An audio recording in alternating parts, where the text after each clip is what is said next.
Hello, everyone. My name is Nelson Nader, and with me is my friend. I'm Paris Torch. And this is Mega Man Battle Network 6, Cybeast Gregar. So, last time we met Blast Man and are wandering into his dungeon to take him down. He's not a very nice fellow, and he set everything in here on fire. It's very bad for the Mr. Progs in here. They're really cute. We want to help them. And if we help them, they might help us. So, this is a very good piece of, like, showing off what Blast Man can do before you go and face him. The massive wave of fire being blocked by the metal cube is something that will come back later in his boss battle. So, them demonstrating it as part of the dungeon gimmick, I really like. It's really good. Mm-hmm. I also have a problem sort of, like, looking at the fire when it comes up to figure out which direction it's going. Like, where's it coming from? Is it here? Alright. Because it's sort of off-axis a little bit, because, like, the embers are sort of flowing, but then they sort of, like, it's not on the four directions that everything else is on, you know? Like, the embers are sort of settling as they're flying through the air. But yeah, this is what we're going to do to save the Mr. Progs. One of the other things I want to note is the first Mega Man Battle Network game also involved a lot of fire and putting out fire. So it's an interesting sort of turnabout to come back to it for the last game. But yeah, the viruses in here feature a couple new guys, including that Champy down there. Champy is a bit of a jerk. I'm not very happy with him, so hopefully I can show off, like, an easy way to sort of beat him here. But I'm looking to set this up so that I can demonstrate the counter hit timing of him. Like, as soon as he pops in front of you is when you need to hit him, and that was too late, so you have to sort of be courageous, and as soon as the Champy shows up in your face, you gotta just whack him with your chip that's gonna kill him. Otherwise, you're gonna get hit. And sometimes even if you get the hit off, you might still take a punch to the face and lose your full synchro. Yeah, so that right there was Canon C. I debated when I was going to show some of these off, but it's time to show the first program advance of the game. A program advance is something that happens when certain chips are placed next to each other and selected in battle next to each other. So Cannon A, Cannon B, and Cannon C will merge together to form a program advance that I'm going to demonstrate in the coming battles, you know, hopefully. You gotta spend some time to make sure they all come up, but it's really nice when it does happen because it can take some of the garbage you've got in your folder and make it into something really good. And as we're showing off with the regular chip function, that's another reason why those are so very helpful. If you can ensure that you always get Cannon A, then all you have to do is wait for B and C to show up. Yeah, like here, I just got all 5 of my cannons. Right, so, Giga Cannon 1. What does it do? Well, it does that.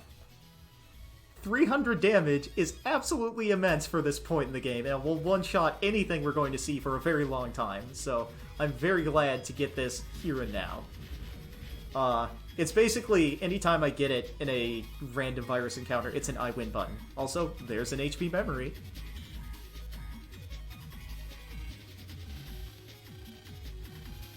I think it's very funny that the net in this world operates under, you know, some weird cartoon logic principles where if the computer is on fire, then everything inside the computer is visually represented as being on fire. Yep. Like, the programs are on fire. Yep.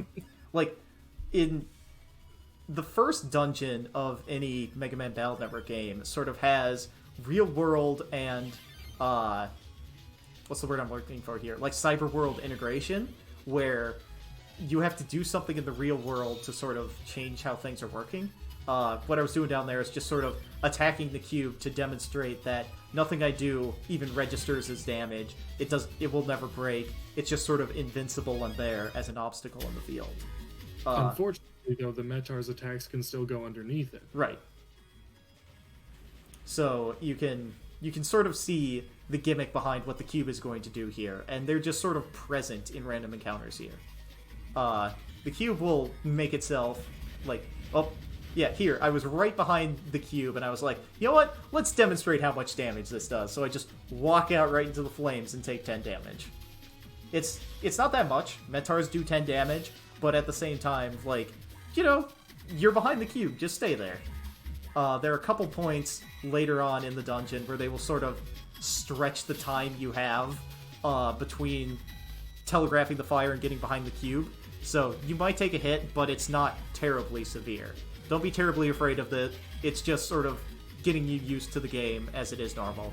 Just have fun, I feel like the worst part about it is just seeing that custom animation they put in of Mega Man on fire.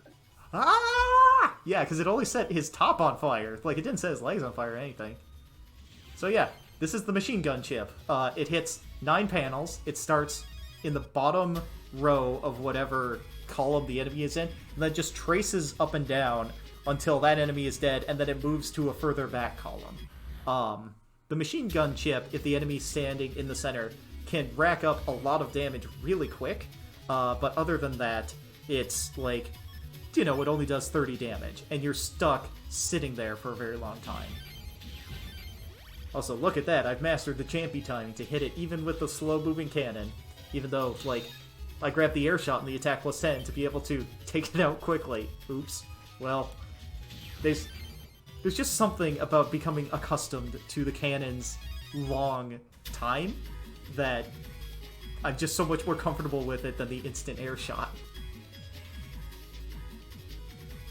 Also, yeah, here we are in compound number 2. It's somehow even hotter than the previous one. And as we said earlier, that when things inside the real world affect the things inside the computer, or the things inside the computer have to show it, conversely, you can also affect things inside the cyber world by manipulating things in the real world. Yep. So, it's time for Lan to figure out what to do in the real world. So we gotta go back to Mick. Mick's caused this problem, we're gonna blame it on him. He's in a monitor. Well, one of these monitors is not like the others. One of these monitors just doesn't belong.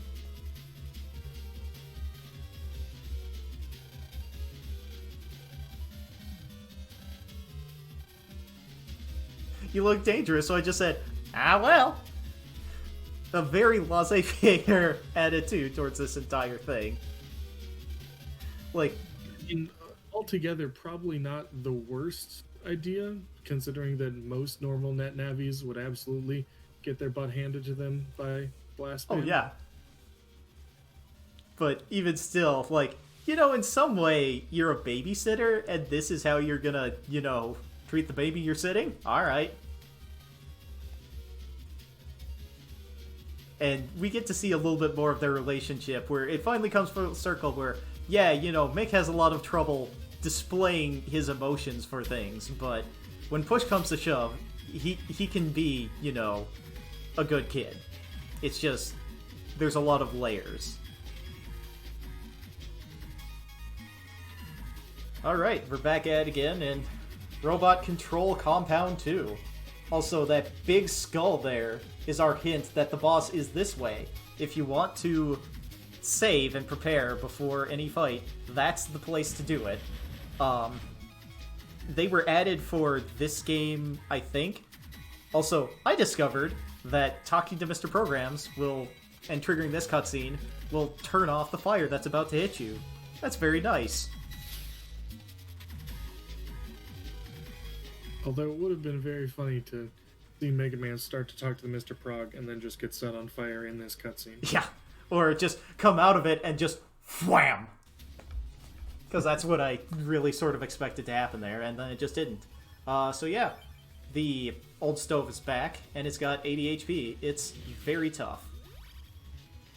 The recover chips will recover 10 of your HP, but one of the problems with them is there's a really long lag after you use them to be able to use another chip, and I'm pretty sure sometime later in this video or another one coming up, I actually take a hit after using a recover chip because I couldn't, fire off my next battle chip quick enough. That recover 30 star there in the blue mystery data is also being sold at the first store at AC/DC Town, so yeah, they want you to sort of be able to keep up with the scaling damage totals here. And I haven't gotten hit from any of the more difficult viruses here, but like, the Champies hit for, I think, 20 or 30. The old stove might hit for 15, so damage numbers are scaling up as we're starting to get into more serious conditions here. I always forget that when you use the reflector in this game, it bounces back instantly, as opposed to returning a shockwave. Yeah, in previous games, it returned a shockwave just like the Mentors do, but in this game, they decided to make it just an instant, like, blast along the line there. And that makes it really good, but it's also really strange. Like, man, you could have done that earlier. That would have been great. Mm-hmm. Yep. In a lot of games, the guard or the reflector chip is just like a single chip. It does 40 damage when it reflects. So you just pick it up, you throw it in your folder because it's star code. You can just dig through your folder quickly with it. But other than that, it doesn't do much. And, like, it's a very powerful weapon in this game. Like, the reflector is really good. Yeah, especially once you start getting to the later ones in the series. Yeah. Like, Reflector 3 does 200 damage, I think. Reflector 2 does 100, maybe 120. And then I end up at the point where it's just like, well, Reflector's the only thing I got to hit that guy back there. But my folder's starting to come together. I'm able to, well, like I said, 20 damage. It has scaled up. Completely missed the timing there. What was I doing? And yeah, we get the Fire Hit 1 chip. The Fire Hit 1 chip is... Actually, I don't remember if I demonstrate the chip itself or if I demonstrate something else in the battle here, but I definitely put it in my folder to show off what it does. It's the first elemental chip I picked up at this point, and there's a series of elemental weaknesses in this game. As you can sort of tell, this one is fire. There's sort of a cycle of fire beats wood, beats electric, beats water, beats fire in this game. And then there's a second triangle around some of the extra things, where sword beats wind, beats cursor, beats breaking, beats sword. And that one's a little bit harder to remember, but it's going to become very important as you get later into the game. But for now, we just gotta deal with some Mets. And this is a little bit of a puzzle here. My folder is built to attack directly in front of me, but the Champy is hiding behind the mystery data that I want to get. So, hopefully I can time it right with the white sword. Just get it? Yeah. Missed the counter, though, because I was a coward. But, I still get it. The Tornado Battle Chip is a recurring battle chip throughout the series. It does 8 hits of 20 damage, 2 squares in front of Mega Man, and it's powerful but very restricted. It can be very useful with the right setup, but I do not build a folder around it. So yeah, we're here. We've only got to get 2 more Mr. Programs here. Yeah. So what do you think about the opening of Battle Network 6 here? Of meeting the shy girl, moving out of our hometown, and now we're here helping our new friends with the messes that they caused, same as the old messes. It certainly feels like, compared to the previous games in the series, they want to set up for a lot of things to pay off later. So it does feel like there's a little bit more that you're having to kind of mentally juggle and keep track of. Otherwise, when it comes back up in the game, like, who is this person again? So there's a little bit of that going on. But overall, not a bad start. The first boss is usually some bad person doing things to your classmates or to the school in general. So might as well stick with that convention. Yep. And the other thing that's sort of different here is that, like, there's not necessarily... Like, Blastman has an operator. He has someone that usually would be in charge of him. But this time, he's been paired up with Mick to sort of introduce you to Mick, but also, like, provide a challenge here at the beginning. A sort of dark foil to what... Like, showing off that Mick isn't that bad of a kid. He's not a villain, but at the same time, he's just a little bit rude and rowdy. So this is the point where I look at the chips in my folder and I'm like, you know, there's a program advance with the fire hit line. I'm gonna put it in my folder. You know, and that also was something that had been set up with your old rival classmate Dex and Gutsman. Right.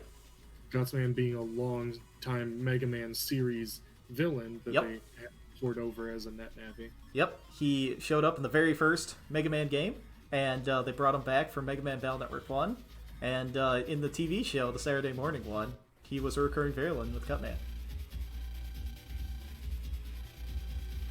So there was something I saw here in Blastman's speech that really made me sort of open my eyes a bit and think a little bit.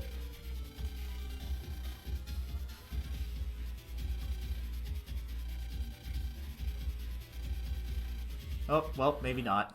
I guess it came later. So yeah, Blastman has the cubes in his arena here, because he retains the wave of fire attack, and the cubes are going to be how you dodge it. So, Blastman has a very simple pattern for this early in the game. He'll move a couple squares, and then he will throw out an attack. So, he's really slow, he's not that threatening to, like, sort of teach people how to become accustomed to Navi battles who are sort of on the level of Mega Man. So Blastman here, he's got 400 HP to start. Mega Man only starts with 1,000, so, you know, there's a bit of a power differential there. 100. Hmm? You said 1,000. He starts with oh, yeah, there's a big difference there. Whoops. Yeah, but I've become, you know, I know how to fight Blastman pretty well, so what I'm trying to do here is, I got the second fire hit chip, and I said, you know what? Let's just get the program advanced. How long could it take? How long could it possibly take for that final chip to show up? Also, I get to show off the fire wave here because, you know, I've got to go find that final chip. But, yeah, as you can see there, you have to stand behind the cube in his area so that the fire hits it and then continues to your side unabated. I'm also trying to lure out a move that I know he has in his arsenal, but he doesn't seem to have for the first form here. The cubes will be a standard for all Blastman boss fights in the future, and he has an attack that can go past the cubes, but he just never shows it off in this battle, so I can't, you know, show it off here to say, yes, he conclusively has it, but, you know, he just kind of throws the cloud, and you're perfectly safe hiding behind his cube, so you can just sort of hang out until you get it, so... Yeah, I spent this entire time building up for this program advance. Flame Hook. 300 damage, what does it do? Oh, it's 2 big fists. So in that center row there, that would have taken him out from full health. Like, power scales very quickly, especially with program advances. Absolutely. Yep. Yeah, also, spoilers for later. We'll see Blastman again. He's gonna give me another one of those lectures. This is only round 1. Next time, you'll be burnt to a crisp. Huh. Was it somebody else that said it? There was somebody who talked about power in here, and I had this big old monologue ready to talk about the power, but, You might have been thinking of when Blastman first showed up and offered Mick the power to crush Mega Man and Lan. The power. The power. But yeah, Blastman is a good start to how Navi combat is going to work, because he's noticeably tougher than anything else you've ever fought, and he moves around in a much different pattern than everything else. But once you realize every 5 moves he's going to throw out an attack, it's much easier to sort of mentally prepare yourself for when he's going to pick a fight and pick his spot.